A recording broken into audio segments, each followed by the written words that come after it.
Hello doctors. ये मेरे यानी डॉक्टर समीन मंसूरी के metaphorical meaning of mind rubrics का 39वां वीडियो है।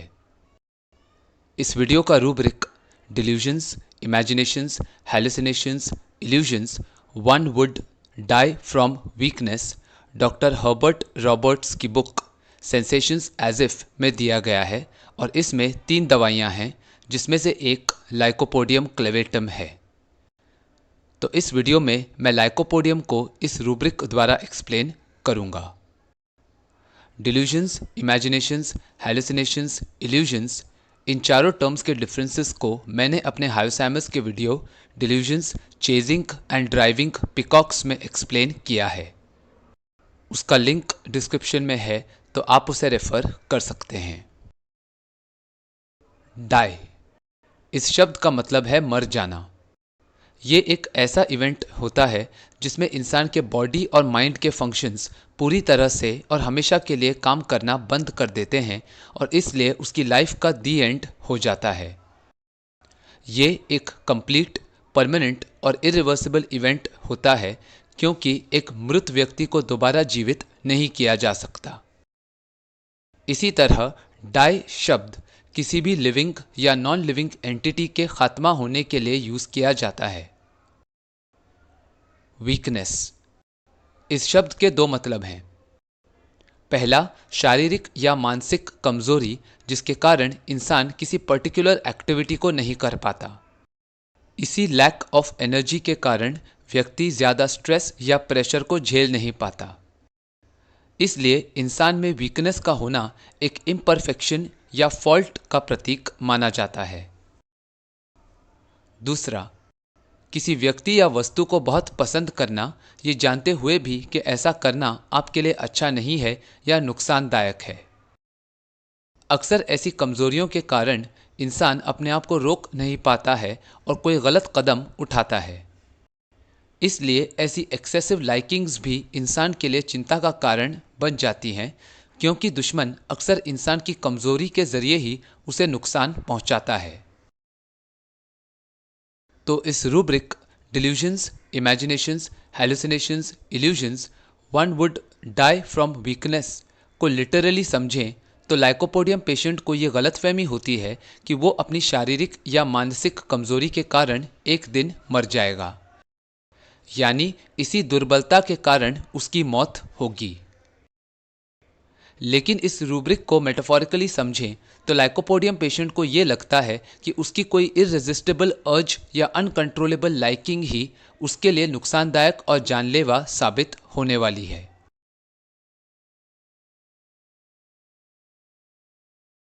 एग्जाम्पल 1, 28 ईयर्स की फीमेल पेशेंट आई।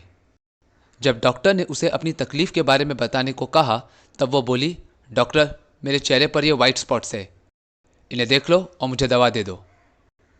इस पर डॉक्टर ने कहा, ठीक है। फेस के वाइट स्पॉट्स को एग्जामिन करने पर पता चला कि पेशेंट को पिट्रियासिस वर्सिकुलर नामक स्किन की बीमारी है। फिर पेशेंट बोली, डॉक्टर, इन वाइट स्पॉट्स में खुजली नहीं होती और ना ही दर्द होता है, लेकिन इनके कारण मैं बहुत एम्बैरेस्ड फील करती हूँ। जब पेशेंट से एम्बैरेस्ड का मतलब पूछा गया तब वो बोली, डॉक्टर, ये स्पॉट्स चेहरे पर है ना, इसलिए ऑफिस में लोगों के सामने मैं बहुत अनकंफर्टेबल महसूस करती हूँ। इस प्रॉब्लम के कारण क्लाइंट्स के सामने प्रेजेंटेशन देना भी मुझे अच्छा नहीं लगता।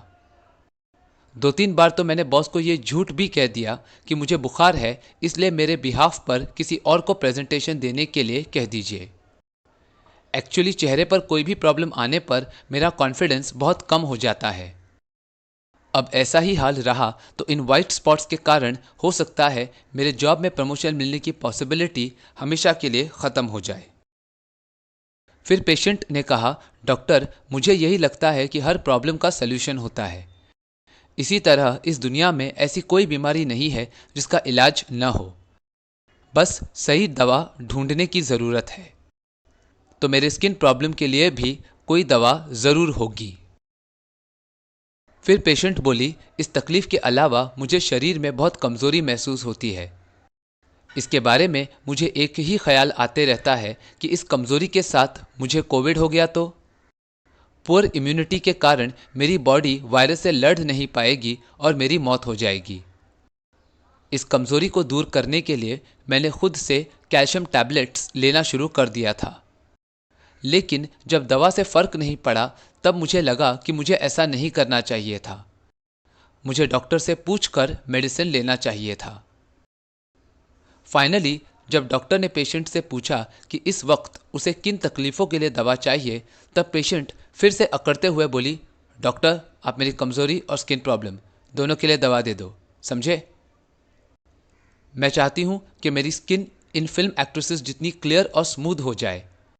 इनफैक्ट मैं तो उनसे भी ज़्यादा फेयर और खूबसूरत दिखना चाहती हूँ। तो इस केस में पेशेंट ने डॉक्टर के पहले सवाल का जवाब बहुत ही एटीट्यूड वाले तरीके से दिया। एंड में भी पेशेंट डॉक्टर को आंसर देते समय ऐसे बिहेव कर रही थी मानो वो खुद बॉस है जो अपने गुलाम को ऑर्डर या हुक्म दे रही है। इसलिए ये रूब्रिक है आंसर्स डिक्टेटोरियल। अपने चेहरे पर दिखने वाले वाइट स्पॉट्स के कारण पेशेंट एम्बैरेसमेंट फील कर रही है। अब भले ही पेशेंट ने ये वर्ड यूज़ किया है, लेकिन हमारे लिए पेशेंट की एग्जैक्ट फीलिंग को समझना बहुत ज़रूरी है। इसलिए जब पेशेंट ने इस फीलिंग को डिटेल में डिस्क्राइब किया तब ये पता चला कि ये एम्बैरेसमेंट सिर्फ ऑफिस में महसूस होती है, यानी पेशेंट को लोगों के सामने जाने पर ही डिस्कम्फर्ट महसूस होता है। इसलिए सही रूब्रिक है timidity about appearing in public. यहाँ एक इंटरेस्टिंग बात को नोट करें कि पेशेंट डॉक्टर के सवालों का जवाब डिक्टेटोरियल टोन में दे रही है, लेकिन उसे पब्लिक के सामने जाने में झिझक महसूस हो रही है। क्लाइंट के सामने भी प्रेजेंटेशन देने की पेशेंट में हिम्मत नहीं होती। इसलिए इस टिमिडिटी के कारण पेशेंट बीमार होने का नाटक करती है और अपने काम को अवॉइड करती है। तो ये रूब्रिक है फेनिंग सिक। अपनी प्रॉब्लम के बारे में पेशेंट के मन में एक सकारात्मक सोच है, इसलिए ये रूब्रिक है ऑप्टिमिज्म। पेशेंट ने बताया कि इस बीमारी के कारण उसका कॉन्फिडेंस बहुत लो हो जाता है और ये बात पेशेंट में एक इम्परफेक्शन है। इसलिए पेशेंट को ये लगता है कि इस फ्लॉ के कारण उसका करियर ख़त्म हो जाएगा। इसके अलावा पेशेंट को ये भी लगता है कि उसके एनर्जी लेवल्स लो हैं और इन्फेक्शन होने पर यही पुअर इम्यूनिटी उसकी मौत का कारण बन सकती है। यहाँ लो एनर्जी और लो सेल्फ कॉन्फिडेंस ये दोनों बातें पेशेंट के लिए उसकी कमजोरी यानी अपर्याप्त या दोषपूर्ण फीचर्स हैं। इसलिए इन दोनों फीलिंग्स के लिए कॉमन रूब्रिक है delusions one would die from weakness. Patient ने खुद से ही मेडिसिन लिए, लेकिन फर्क ना पड़ने पर उसे अपनी गलती का एहसास हुआ। इसलिए ये रूब्रिक है delusions wrong fancies he has done. Patient न सिर्फ फिल्मी हीरोइंस की तरह स्पॉट फ्री स्किन चाहती है, बल्कि वो तो उनसे भी ज़्यादा गोरी और सुंदर दिखना चाहती है। इसलिए ये रूब्रिक है envy and avidity. Envy and avidity इस सिम्टम को मैंने अपने नक्स स्वामिका माइंड रूब्रिक्स के पहले वीडियो में एक्सप्लेन किया है। उसका लिंक डिस्क्रिप्शन में है, तो आप उसे रेफर कर सकते हैं। फेनिंग सिक और एग्जैजुरेट्स हर सिम्टम्स, इन दोनों रूब्रिक्स के डिटेल्ड डिफरेंसेस मैंने अपने प्लमम मेटालिकम के video delusions people appeared like dolls में दिया है। उसका लिंक डिस्क्रिप्शन में है, तो आप उसे भी रेफर कर सकते हैं। एग्जाम्पल 2। 40 साल का मेल पेशेंट आया और बोला, डॉक्टर मुझे डायबिटीज़ है और मैं उसके लिए दवा ले रहा हूँ।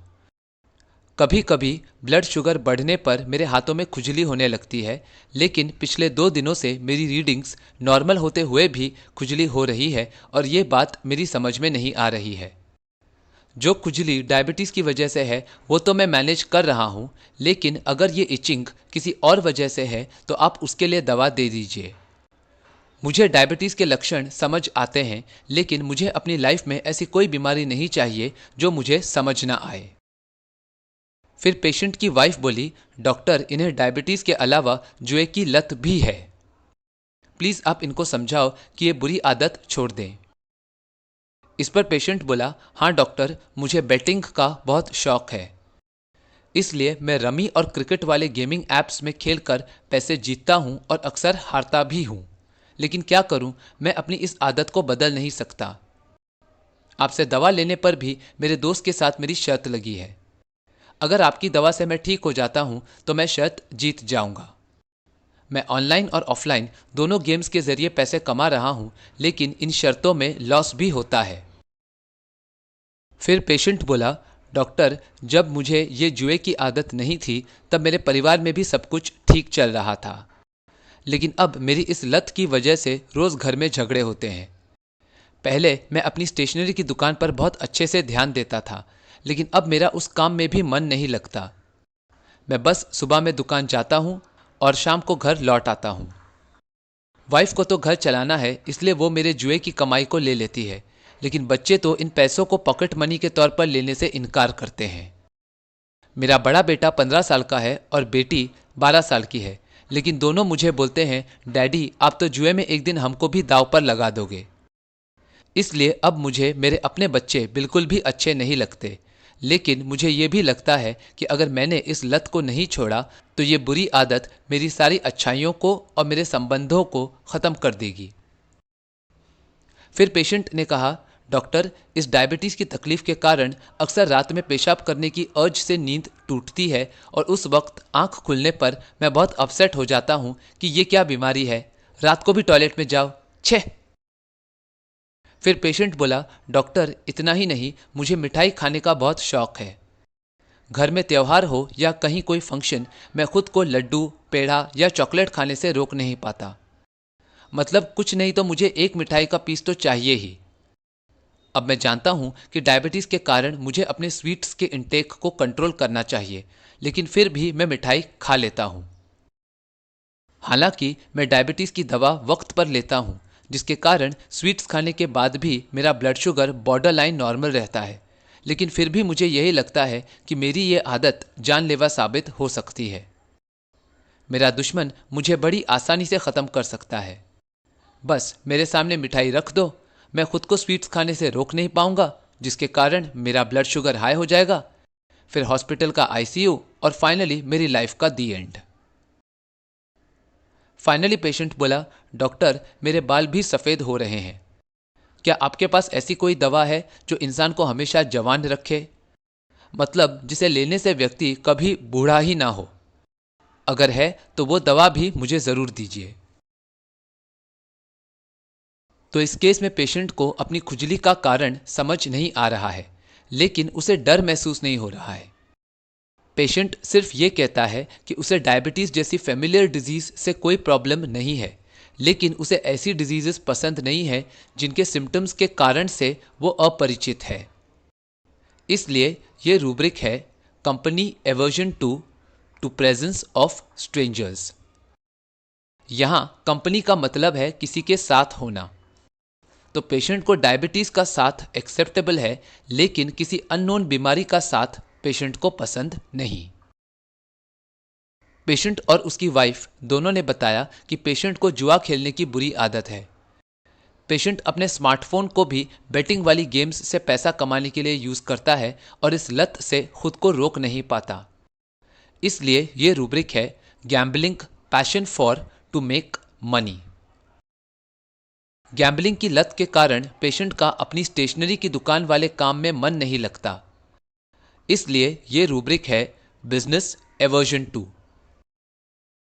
पेशेंट के बच्चे उसके इस जुए से कमाए हुए पैसों को लेने से मना करते हैं और उसे क्रिटिसाइज भी करते हैं। इसलिए पेशेंट अपने ही किड्स को नापसंद करने लगा है। तो ये रूब्रिक है, children dislikes her own. Patient ने माना कि गैम्बलिंग एक बुरी आदत है, लेकिन फिर भी वो खुद को शर्तें लगाने से रोक नहीं पाता। इसी तरह पेशेंट ने कहा कि वो स्वीट्स भी खाते रहता है, ये जानते हुए भी कि इससे उसका ब्लड शुगर बढ़ जाएगा।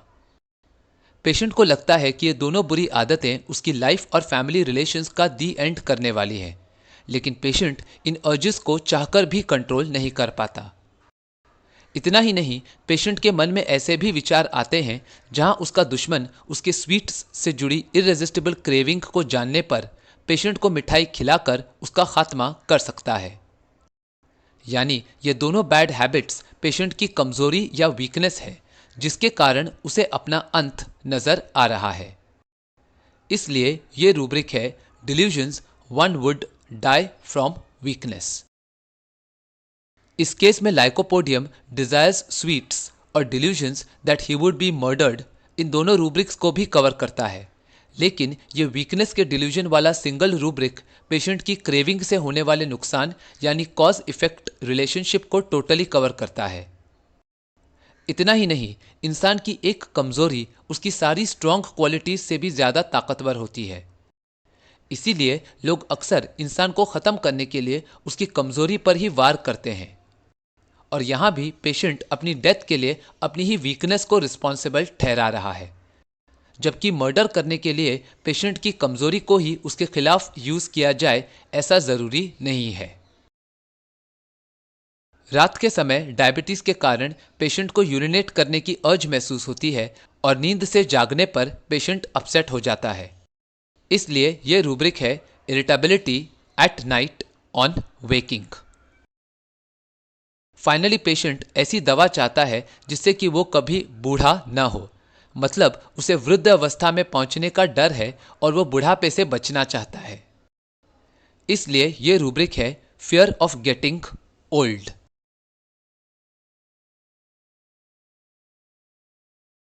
सो टू समराइज, लाइकोपोडियम पेशेंट अपनी लाइफ में जो कुछ भी हासिल करना चाहता है उसके लिए वो सही और गलत, मतलब साम दाम दंड भेद जैसे सभी तरीके अपनाता है।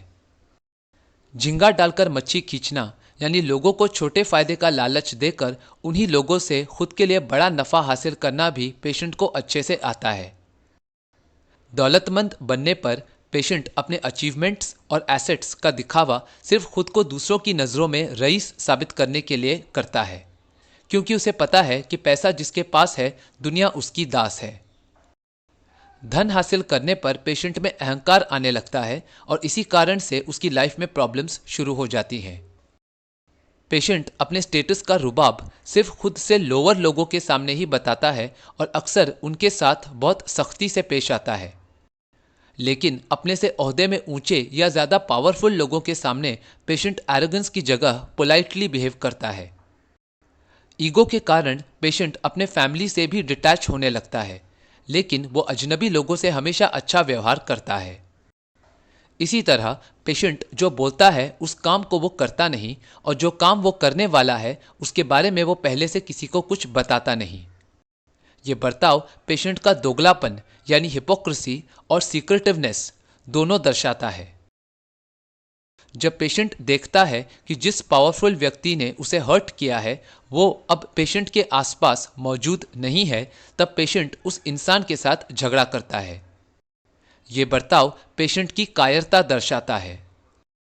फाइनली जब पेशेंट को एहसास होता है कि उसके बुरे कर्मों के कारण उसे मोक्ष प्राप्त नहीं होने वाला है, तब पेशेंट को खुद से नफरत और घृणा महसूस होने लगती है। Ambition increased means employed every possible, fishing aptitude for, boaster braggart wishes to be considered as rich, ailments from egotism, hard for inferiors and kind for superiors, estranged, being kind with strangers but not with his family and entourage, contradictory, intentions are contradictory to speech, quarrelsome, disputes with absent persons, despair religious of salvation, and disgust with himself। तो मुझे उम्मीद है कि आपको इन rubrics के जरिए lycopodium clavatum दवाई समझ आई होगी। अगर ये वीडियो पसंद आया तो उसे लाइक और शेयर करें और मेरे इस YouTube चैनल को सब्सक्राइब करें। वीडियो या होम्योपैथी से जुड़े आपके कोई भी सवाल हो या आप फीडबैक देना चाहें तो मुझे कमेंट्स में बताएं। मैं आपके सवालों का जवाब देने की पूरी कोशिश करूंगा।